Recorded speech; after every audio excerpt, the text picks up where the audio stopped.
पुरुषोत्तम मास महात्म्य अध्याय 7। सूत जी बोले, हे तपोधन, आप लोगों ने जो प्रश्न किया है वही प्रश्न नारद ने नारायण से किया था। सो नारायण ने जो उत्तर दिया वही हम आप लोगों से कहते हैं।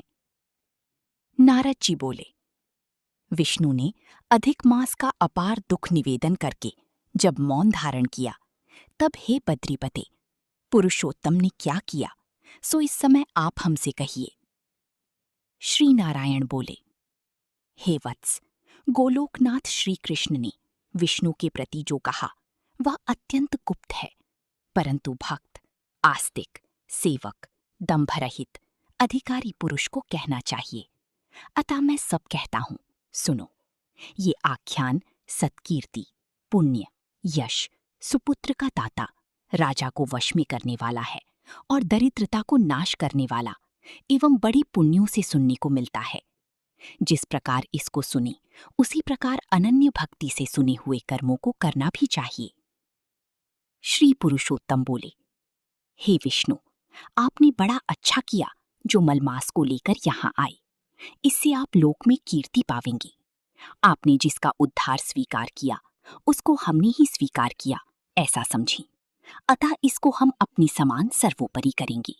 गुणों से, कीर्ति के अनुभाव से, षडैश्वर्य से, पराक्रम से, भक्तों को वर देने से और भी जो मेरी गुण हैं उनसे मैं पुरुषोत्तम जैसे लोक में प्रसिद्ध हूँ। वैसे ही ये मलमास भी लोकों में पुरुषोत्तम करके प्रसिद्ध होगा। मेरे में जितने गुण हैं वे सब आज से मैंने इसे दे दिए। पुरुषोत्तम, जो मेरा नाम लोक तथा वेद में प्रसिद्ध है, वह भी आपकी प्रसन्नता का अर्थ आज मैंने इसे दे दिया। हे मधुसूदन, आज से मैं इस अधिक मास का स्वामी भी हुआ। इसकी पुरुषोत्तम इस नाम से सब जगत पवित्र होगा। मेरी समानता पाकर यह अधिक मास सब मासों का राजा होगा। यह अधिक मास जगत पूज्य एवं जगत से वंदना करवाने के योग्य होगा। इसकी पूजा और व्रत जो करेंगे उनके दुख और दारिद्र्य का नाश होगा।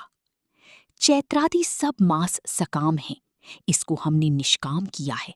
इसको हमने अपने समान समस्त प्राणियों को मोक्ष देने वाला बनाया है। जो प्राणी सकाम अथवा निष्काम होकर अधिक मास का पूजन करेगा वह अपनी सब कर्मों को भस्म कर निश्चय मुझको प्राप्त होगा। जिस परम पद प्राप्ति के लिए बड़ी भाग्य वाली यति ब्रह्मचारी लोग तप करती हैं और महात्मा लोग निराहार व्रत करती हैं एवं दृढ़ व्रत लोग फल, पत्ता, वायु भक्षण कर रहती हैं और काम क्रोध रहित जितेंद्रिय रहती हैं, वे और वर्षा काल में मैदान में रहने वाली, जाड़े में शीत, गर्मी में धूप सहन करने वाली मेरे पद के लिए यत्न करती रहती हैं। ही गरुड़ध्वज, तब भी वे मेरे अव्यय परम पद को नहीं प्राप्त होती हैं, परंतु पुरुषोत्तम की भक्त एक मास की ही व्रत से बिना परिश्रम, जरा, मृत्यु रहित उस परम पद को पाती हैं। यह अधिक मास व्रत संपूर्ण साधनों में श्रेष्ठ साधन है और समस्त कामनाओं की फल की सिद्धि को देने वाला है। अतः इस पुरुषोत्तम मास का व्रत सबको करना चाहिए। हल से खेत में बोए हुए बीज जैसे करोड़ों गुना बढ़ते हैं, वैसे मेरी पुरुषोत्तम मास में किया हुआ पुण्य करोड़ों गुना अधिक होता है। कोई चातुर्मास्यादि यज्ञ करने से स्वर्ग में जाते हैं, वो भी भोगों को भोग कर पृथ्वी पर आते हैं, परंतु जो पुरुष आदर से विधि पूर्वक अधिक मास का व्रत करता है वह अपने समस्त कुल का उद्धार कर मेरे में मिल जाता है, इसमें संशय नहीं है। हमको प्राप्त होकर प्राणी पुनः जन्म, मृत्यु, भय से युक्त एवं आधि, व्याधि और जरा सी ग्रस्त संसार में फिर नहीं आता। जहां जाकर फिर पतन नहीं होता सो मेरा परम धाम है। ऐसा जो वेदों का वचन है वह सत्य है, असत्य कैसे हो सकता है। यह अधिक मास और इसका स्वामी मैं ही हूँ और मैंने ही इसे बनाया है। और पुरुषोत्तम, यह जो मेरा नाम है सो भी मैंने इसे दे दिया है। अतः इसकी भक्तों की मुझे दिन रात चिंता बनी रहती है। उसकी भक्तों की मनोकामनाओं को मुझे ही पूर्ण करना पड़ता है। कभी कभी मेरे भक्तों का अपराध भी गणना में आ जाता है, परंतु पुरुषोत्तम मास के भक्तों का अपराध मैं कभी नहीं गिनता। हे विष्णु, मेरी आराधना से मेरे भक्तों की आराधना करना मुझे प्रिय है। मेरे भक्तों की कामना पूर्ण करने में मुझे कभी देर भी हो जाती है, किंतु मेरे मास के जो भक्त हैं उनकी कामना पूर्ण करने में मुझे कभी भी विलंब नहीं होता है। मेरे मांस के जो भक्त हैं वे मेरे अत्यंत प्रिय हैं। जो मनुष्य इस अधिक मास में जप दान नहीं करते वे महामूर्ख हैं, और जो पुण्य कर्म रहित प्राणी स्नान भी नहीं करते एवं देवता तीर्थ द्विजों से द्वेष करते हैं वे दुष्ट अभागी और दूसरे के भाग्य से जीवन चलने वाले होते हैं। जिस प्रकार खरगोश के सींग कदापि नहीं होते, वैसे ही अधिक मास में स्नानादि न करने वालों को स्वप्न में भी सुख प्राप्त नहीं होता है। जो मूर्ख मेरे प्रिय मलमास का निरादर करते हैं और मलमास में धर्माचरण नहीं करते वे सर्वदा नरकगामी होते हैं। प्रति तीसरे वर्ष पुरुषोत्तम मास प्राप्त होने पर जो प्राणी धर्म नहीं करते वे कुंभीपाक नरक में गिरते हैं और इस लोक में दुख रूप अग्नि में बैठे स्त्री पुत्र पौत्र आदिकों से उत्पन्न बड़ी भारी दुखों को भोगते हैं। जिन प्राणियों को ये मेरा पुण्यतम पुरुषोत्तम मास अज्ञान से व्यतीत हो जाए वे प्राणी कैसे सुखों को भोग सकते हैं। जो भाग्यशालिनी स्त्रियां सौभाग्य और पुत्र सुख चाहने की इच्छा से अधिक मास में स्नान दान पूजन आदि करती हैं, उन्हें सौभाग्य संपूर्ण संपत्ति और पुत्रादि ये अधिक मास देता है। जिनका ये मेरे नाम वाला पुरुषोत्तम मास दानादि से रहित बीत जाता है, उनके अनुकूल मैं नहीं रहता और न उन्हें पति सुख प्राप्त होता है। भाई पुत्र धनों का सुख तो उसी स्वप्न में भी दुर्लभ है। अतः विशेष करके सब प्राणियों को अधिक मास में स्नान पूजा जप आदि और विशेष करके शक्ति के अनुसार दान अवश्य कर्तव्य है। जो मनुष्य इस पुरुषोत्तम मास में भक्तिपूर्वक मेरा पूजन करते हैं वे धन पुत्र और अनेक सुखों को भोगकर पुनः गोलोक के वासी होते हैं। मेरी आज्ञा से सब जन मेरी अधिक मास का पूजन करेंगे। मैंने सब मासों से उत्तम मास इसे बनाया है, इसलिए अधिक मास की चिंता त्याग कर हे रमापति आप इस अतुलनीय पुरुषोत्तम मास को साथ लेकर अपने बैकुंठ में जाओ। श्री नारायण बोले। इस प्रकार भगवान श्री कृष्ण की मुख से रसिक वचन श्रवण कर विष्णु अत्यंत प्रसन्नता पूर्वक इस मलमास को अपने साथ लेकर नूतन जलधर के समान श्याम भगवान श्री कृष्ण को प्रणाम कर गरुड़ पर सवार हो शीघ्र बैकुंठ की प्रति चल दिए। इति श्री पुरुषोत्तम मास कथा श्री नारायण नारद संवादी अधिक मासस्य ऐश्वर्य प्राप्ति। अब हम इस महीने में सुनी जाने वाली कहानी को सुनेंगे। वनडिया की कथा। सोनपुर नगर में सोनबाई नाम की एक कन्या रहती थी। उसके 7 भाई और 7 भाभियां थीं। वो अपने भाइयों की इकलौती बहन थी, इसलिए सबकी अत्यंत लाडली थी। भाभियां उसे कोई काम नहीं करने देती थीं। वो दिन भर निश्चिंत रहती, समय पर भोजन करती और आराम करती।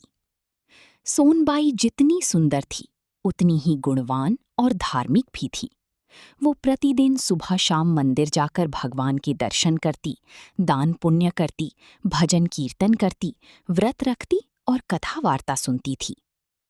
इसी बीच पवित्र अधिक मास अर्थात पुरुषोत्तम मास आया। ये पापों को दूर करने वाला पुण्यदायी मास माना जाता है। 7 भाभियों ने व्रत रखा और सोनबाई ने भी व्रत धारण किया। वो प्रतिदिन भाभियों के साथ नदी में स्नान करने जाती और हाथ में अक्षत लेकर कथा सुनती।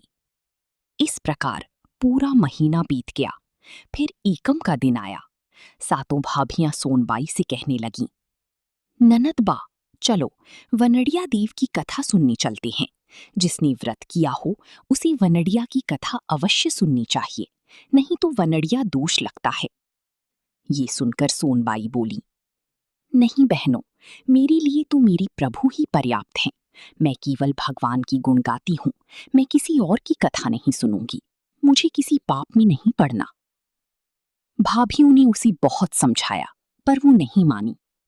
ये बात सुनकर वनडिया देव अत्यंत क्रोधित हो गई। उन्होंने सोचा, इस कन्या ने मेरी कथा सुनने से मना किया है। अब मैं इसके जीवन पर ऐसा कलंक लगाऊंगा कि इसका जीवन दुखमय हो जाए। रात हुई। सोनबाई अपने कमरे में सो रही थी। तभी वनडिया देव भंवरे का रूप धारण करके दरवाजे की दरार से भीतर आए। फिर उन्होंने एक अत्यंत सुंदर राजकुमार का रूप धारण किया। उन्होंने अबीर गुलाल बिखेरा, इत्र छिड़का और गुलाब की फूल बिछा दिए, जिससे ऐसा प्रतीत होने लगा मानो रात में कोई पुरुष सोनबाई के पास आया हो। सुबह जब छोटी भावी सोनबाई को जगाने आई तो कमरे की ये दशा देखकर चौंक गई। उसने तुरंत बाकी सबको बुला लिया। देखते ही देखते पूरे घर में बात फैल गई कि सोनबाई किसी पुरुष से मिलती है। शाम तक ये बात पूरे गांव में फैल गई। लोग सोनबाई की निंदा करने लगे। सातों भाइयों ने अपने पतियों को भड़काया। सातों भाई क्रोध में भर गए और सोनबाई से बोले, सच सच बता, तेरे पास कौन आता है? उसका नाम बता, नहीं तो तेरा सिर धड़ से अलग कर देंगे।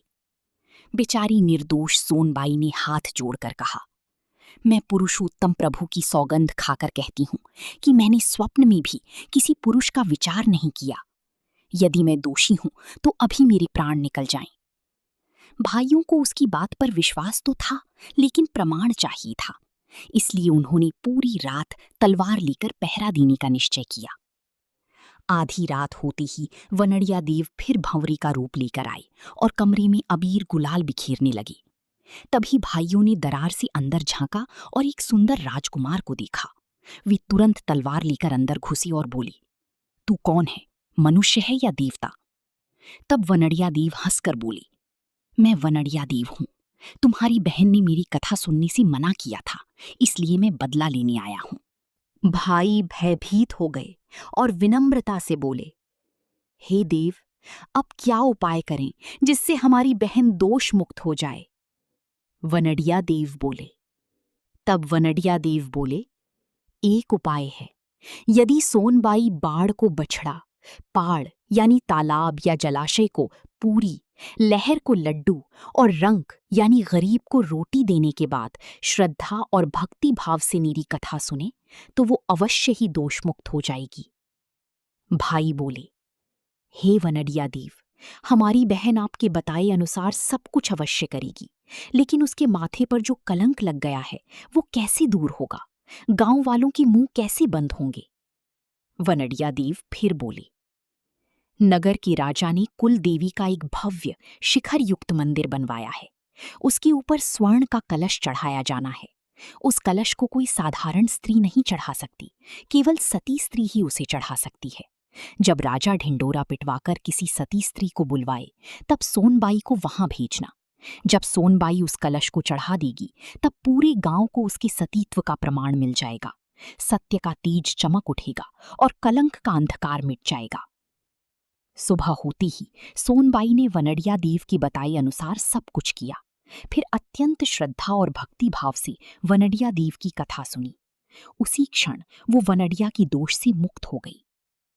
कुछ समय बाद राजा ने सचमुच घोषणा करवाई कि जो सती स्त्री होगी वही मंदिर पर स्वर्ण कलश चढ़ा सकेगी।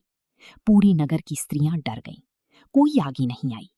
तब सोनबाई अपने सातों भाइयों और भाभियों के साथ राज दरबार पहुंची और बोली, मैं अपने सतीत्व का प्रमाण दूंगी।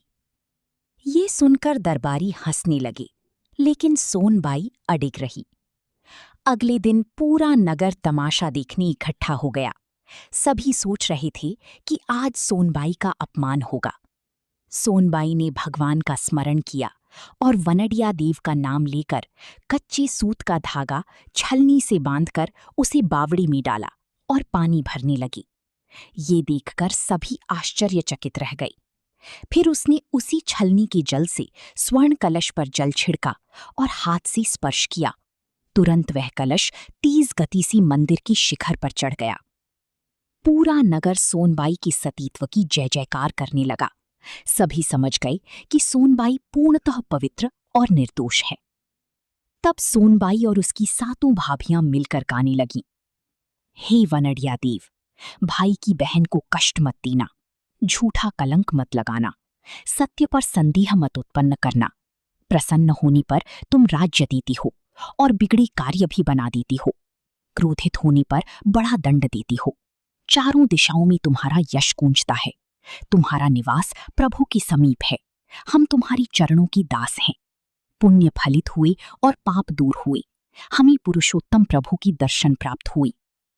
हे वनड़िया देव, जैसे आपने सोनबाई पर कृपा की, वैसे ही आपकी कथा सुनने वाली सभी भक्तों पर कृपा बनाए रखी। जय वनड़िया देव। जय श्री कृष्ण।